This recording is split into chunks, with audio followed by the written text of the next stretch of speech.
partir de maintenant, je ne ferai que des blagues sans chute. Fini de se faire chier à bosser.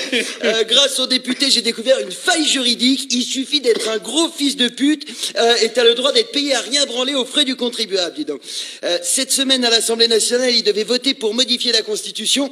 Sur les 577, il y avait 441 absents. Alors, qu'est-ce qui s'est passé?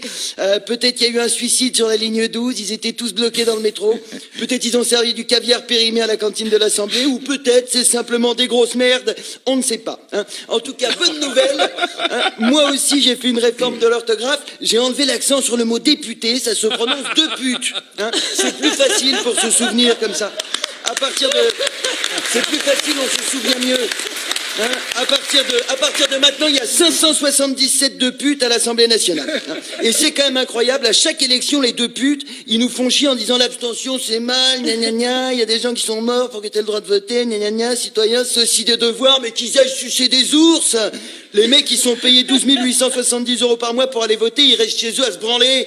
12 870 € à chaque branlette, j'éjacule une Twingo intérieur cuir.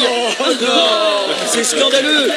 Et moi, tu me files 13 000 boules par mois pour aller voter, je vote pour tout. Je fais le tour des collèges de France pour aller dans les délégués de classe. Moi, je veux même bien voter pour le plus beau dindon du salon de l'agriculture. Il y a 3 mois, là, l'autre de pute, Cambadélis. Je vous rappelle, ça n'est pas une insulte, hein, de pute, c'est ma réforme de l'orthographe. Par contre, Cambadélis, ça c'est bien une insulte. Donc, cette espèce de Cambadélis, aux dernières élections, il voulait rendre le vote citoyen obligatoire. Ben, lundi soir, il n'a pas pu se libérer, le pauvre. J'imagine, il était en train de chercher un donneur pour se faire greffer un peu de dignité.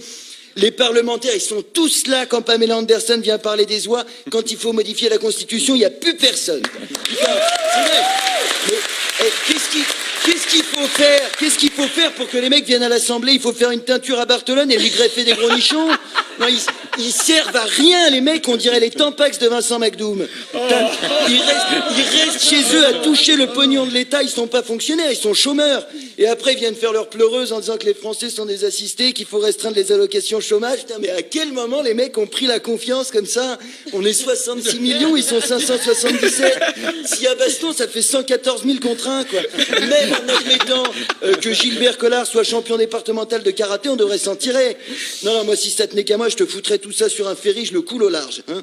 Et quand les archéologues du futur découvriront leur petit corps, ils diront « Oh, des petits fossiles de fils de pute !» Non. Et le pire, c'est que tout le monde s'en branle. Hein. Balkany, ça fait 13 ans et 8 mois qu'il est à l'Assemblée. Les gens qui votent pour lui, c'est pas par conviction, c'est pas possible. Hein. Ils ont le syndrome de Bruxelles. C'est comme le syndrome de Stockholm, sauf que la victime est particulièrement conne. Hein.